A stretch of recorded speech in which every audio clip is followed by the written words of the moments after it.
Welcome back, everyone. Had a little bit of technical difficulties there, but we are up and running. Looking forward to the next run coming up, Bastion, which is going to be run by the most excellent Vulajin.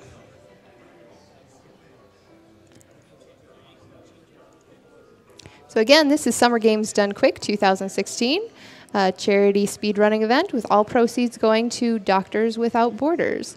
And if you want to get a donation in, there's lots of great bidding options coming up that you want to keep an eye on. One that's coming up pretty soon is the suit choice for Metroid Prime Any %, where you have the option to use either the fusion suit instead of the typical power suit. So if that's something that you're interested in, get your donations in now.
All right, we got a couple more donations here. We actually have $900 from Anonymous with no comment, but thank you, Anonymous.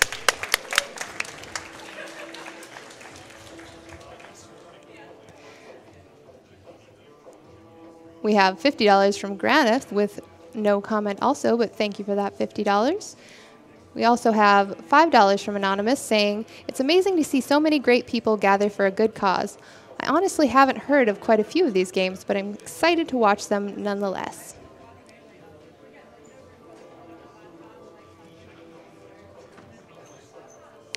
We've got $75 from Iki Mikim. "This is my 3rd or 4th SGDQ, and I've been counting the days. This goes to all the Dishonored goals, because the more Dishonored, the better. And let's save the the Empress." We've got $50 from Ivera. "This is the first GDQ I'm able to donate for. Been a big fan of these events for a while. I'm glad I've finally been able to watch this live and give money to an awesome cause. Good luck to all the runners." All right. I hear that we're ready to go. So real quick, right before we start, I guess I'll do two things. One is we'll do a quick roll call here. I'm Vulajin. Hi. Oh, dang. I got some fans. Like 2. Over here on the couch, we've got... I'm Bubbles Del Fuego. This guy is also a Bastion runner. I don't think you've run this category, have you? And New Game Plus? Yeah. No, I don't. Tough category. It's a little harder, yeah. But I ran New Game, multiple occasions. And then on the other side of the couch, we've got 2 of my friends. Warm Ham, half coordinated.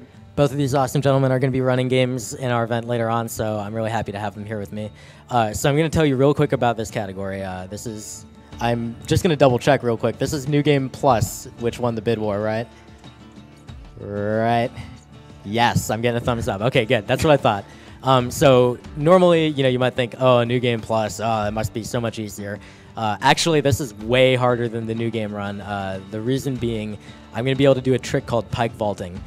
Combat's not really that big of a deal in this run, but the pike vaulting is really challenging, and so we're going to see that.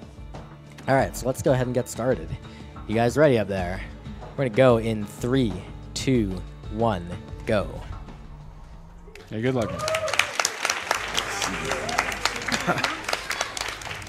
All right, so this is Bastion. It's an isometric brawler kind of game made by Supergiant Games. Really good game. I'm a big fan. And in this run, I'm going to be beating it about 13 minutes. And normally this game takes a lot longer than that, but I'm going to be using a big glitch called core duplication. We'll talk about that in a little bit. At the start, we can go ahead and talk about movement a little bit. Bubbles, you want to tell people why I'm playing on mouse and keyboard? When you move with a mouse, you do just have faster movement speed, along with being able to accurately aim your rolls a lot faster. Yes, so a lot of skips in this game are going to count on that, like just being able to aim our roll very specifically. It turns out obstacles are really kind of optional. There's a lot of occasions where you want to roll like 2 inches and do like an attack right after, because the animation of your attack will change sometimes based on your movement. So just there you can see that I have the upgraded repeater, so things will die rather quickly at the beginning. This is really the only part of the run where combat matters at all. Also, good night, Rondi. Rest in peace. So we have to take him out real quick to get the shield to drop more quickly. There's going to be a lot of occasions during the run where the timing of doing a particular thing determines how quickly the game advances to the next part. So we just have to kill all these things. They're all, of course, one-shottable because we have full upgrades. More squirts start coming out. And then there's like a billion squirts, and we have to kill all but 2 of them. I don't know why all but 2. Yeah. Pops out in front of the kid. As you can see, fully upgraded everything, New Game Plus. Bubbles, isn't this just your favorite part of the run? Whoa, hey, shoot the enemies, please. Thank you. I love that part when you go to the window. And your gun just cannot figure out how to aim. He gets a good look at This roll's fun too. All right, so right at the beginning of this section, we're going to see one of the problems with moving with mouse controls, and that is that the ground forms up before you, but it doesn't quite form up as fast as you're actually going when you use mouse and keyboard, so it's a little bit annoying. And right now we're going to equip a couple things. So we're going to... Hello? Going to equip a spirit called Champagne. This is going to increase our overall damage, but it's going to eliminate our 1 chance to carry on if we die, so we don't want to die, obviously. Except at certain times. I'm also going to pick the pike and the musket, which are the best 2 weapons in the game, and pike vault, which is a special skill that I'm going to use to skip large sections of a couple levels. Like, for example, coming up right here. So I'm going to do like 3 or 4 things in rapid succession here. First, I'm going to jump off this barge onto the final section of the level. Hopefully I'll hit it, otherwise I just look stupid. And then I'm going to pike vault through a gate. Then I'm going to duplicate a core. Of course I failed it. No problem. That costs like 4 or 5 seconds. It's not a huge deal. And that's actually one of the hardest pike vaults in the run. Alright, so then I duplicated the core and then I fell to the Bastion. I want to talk about core duplication, but first there's this other really weird glitch that I'm going to do here. Bubbles, I don't even know if you've seen this before. I saw it just the other day while watching you. Nice. Okay, so I'm going to... I'm just kidding. I'm not going to do anything. We're just going to go to the monument normally. It's all good. So now you're going to see that I have 2 cores to drop into the monument. So the first one just disappears immediately. The way that you duplicate cores is actually really like drop-dead stupid. You just have to interact with the core twice on consecutive frames. And how do we do that, Bubbles? You've got your mouse wheel. That's right. We've got our mouse wheel. So we bind interact to mouse wheel, and we just scroll the mouse real quick, and that gives us 2 cores. Unfortunately, you can't get more than 2. We have definitely tried everything possible to accomplish that. So yeah, now as a result of the fact that we can duplicate cores, we only have to do 7 levels. There are 14 cores total in the game. Well, cores and shards. They're actually counted as the same item. So we just have to collect those 2 by 2, not 1 by 1. And once we've got our 14, it just goes straight to the center of the Bastion. We don't even have to do the final level. They count as the same because sometimes you'll get 2 cores, and then you put 1 in, and then the next one you put in is actually just going to be a shard, actually. Yeah. So that'll occur at the halfway point of the game, which is coming up rather quickly. That's why this place is coming together. So actually, one good thing to note is that one of the worst possible things that can happen in this run, since obviously you're skipping huge sections of the game by duplicating cores. If you miss a core duplication, you immediately lose like 3 minutes. So we're going to try not to do that. It's pretty important, but technically it's a frame-perfect trick that I'm doing 7 times in the run, so no pressure whatsoever. Everything's easy. These folks never saw the calamity. So Hanging Gardens is the first place where we're going to see a really big pike vault skip. First try. And then I'm going to make very certain that I duplicate that core, and I think that I did. So Kid hasn't a clue. You can't Yeah. duplicate a core the same time you level We up. have to go. right, which fortunately does not apply in New Game Plus because Yeah. you can't level up. Also, this used to be a break in the run where I could relax and watch a cutscene. There we go. But now we have this skip, courtesy of a runner named Zephy, also Bill Doctorn. And the skip is basically you store the menu by, I don't even know how to explain it, but basically it allows you to continue the game, and then while it's playing the cutscene, you continue again. And that skips the cutscene entirely. So unfortunately, that means we don't get a break. We just have to keep playing. When I tell him there's only one core left. All right. I shouldn't have believed it either. So we are heading to Cinderbrick Fort next. It's got another couple pike vaults that are pretty challenging.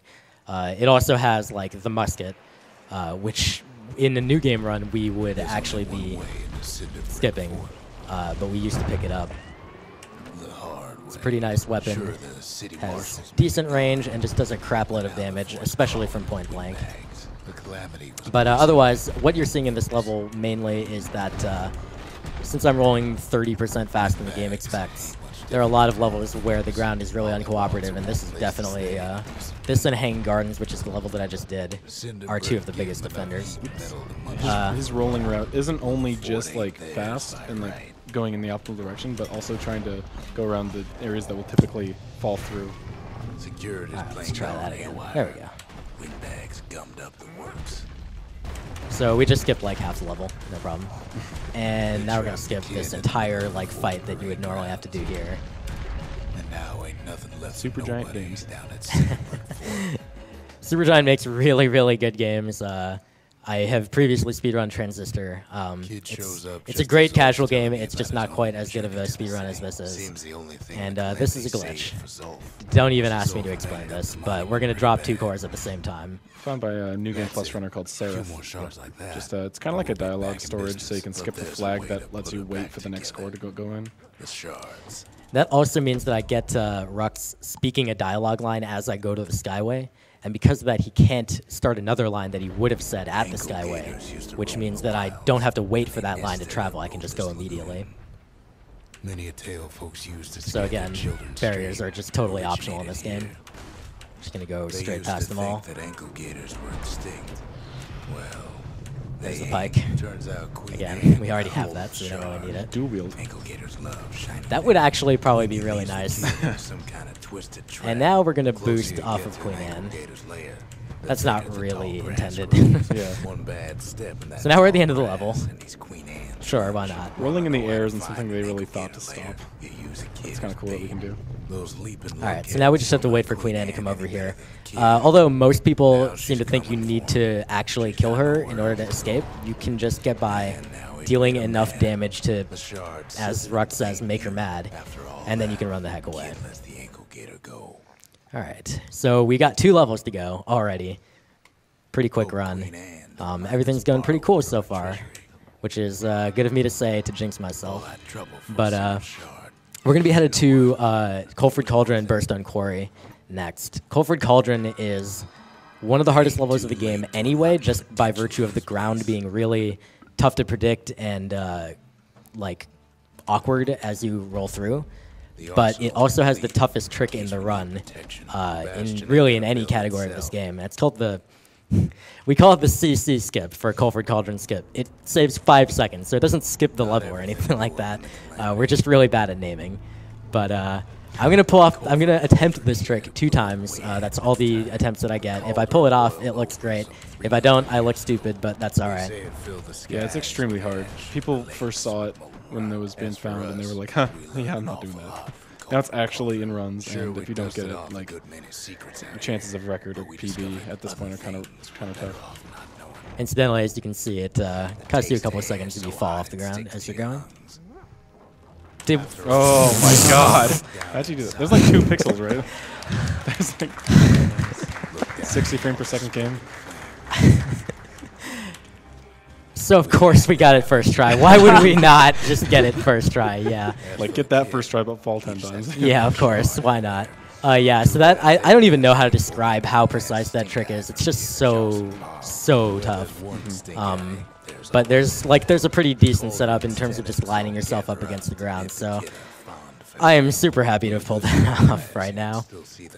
And so that's the second to last level. So we're heading to the last level momentarily. It's Bastion Quarry, which is a pretty nice level because the ground is going to form up pretty much as fast as I roll, so I won't have to worry about that. There's a very annoying boss at the end of Bastion Quarry called Sir Lunky, and he's a what do they call him? Oh, he's like a frog, but I don't know what Lunkhead, right. So he has this thing where they're designed to have like their hitbox only be in their back, but it's really weird and doesn't quite act right exactly. So hitting him is really annoying. So we have an alternative strategy that we're going to do instead. As soon as we get through the level, of course. And it starts to make sense why it's called the Lunkhead. It takes hard work and planning, and it also takes Bastion Quarry. Oh yeah. So there's lots of these pin cushions here, and if you touch a pin cushion, you get like damage boosted the opposite direction, which is sometimes really nice, and the vast majority of the time not very nice. That one just catapulted me off the side of the stage. Pretty fun level. Oops. That's not too bad. Okay, so this is Sir Lunky. The largest ones, you know as cores. That was Sir Lunky. See ya. He only moves around by hopping. Yep. All he's able to do is hop, and as it turns out, if you position yourself in a very particular spot above and to the left of him, he just jumps straight to his death. So, thanks for that. Alright, so now we have our final core duplication coming up. As soon as we hit the switch. If that's the way it is, nice. He says, then I won't stop you. Alright, so the way the story works, after this level, the Ura, who are the bad guys, question mark, of this game, invade the Bastion. And so I'm going to need to fight them off. So I have a very, very special strategy for fighting them off. This is very, like, high concept. Good luck, man. Concentrate. Thank you. So I'm going to go get these two guys to kick my butt. Oh no, I'm dead. I don't have a chance to carry on. Restart area, exit to main menu, continue game. You'll do better this time. And they ran away. All right, see ya. Oops. All right, so I'm trying to do a trick here where, oh, come on. I just want to show the stupid trick off. There we go. All right, so this is much like the, hello? Much like the smoking pipe glitch from earlier. Must have fallen pretty far. And go ahead and get ready on time. It's going to be in about like 30 seconds. Now, there's something I want you to see. Still no mail. Good thing the ending doesn't matter. So one last tidbit to note about this run. Because I've skipped almost all the content, including Prosper Bluff, where there's an item called the Hidebound Journal, I don't get to pick an ending. I only have one option, and that is Restoration. So if you were wondering why there was no like bid war for that, that is why. So here we go. Good to see you. And time.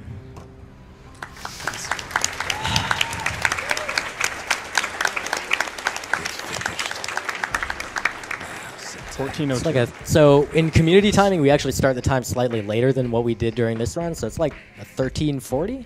It's not too bad.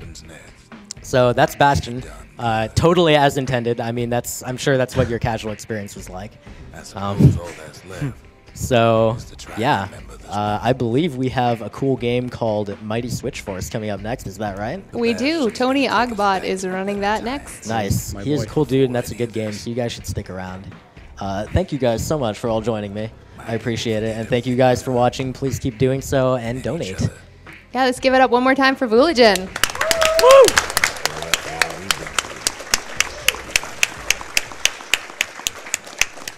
Thank you so much for that amazing action-packed Bastion run. Never stopped. So we're going to try to squeeze in some donations here in between the runs. We've got $20 from Spatial Paranoia. Good to see another GDQ. I started watching with SGDQ 2016.